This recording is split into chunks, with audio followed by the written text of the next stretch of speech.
भासुर सारे समोसा गरम खाए जाना।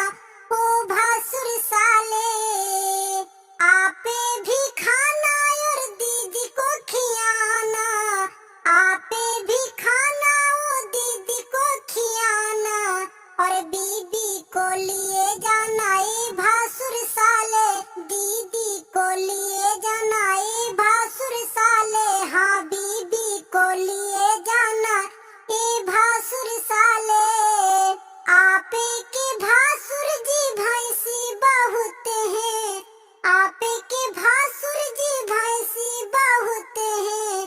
पड़ा हमर लिए जाना। ए भासुर साले पड़ा हमर लिए जाना।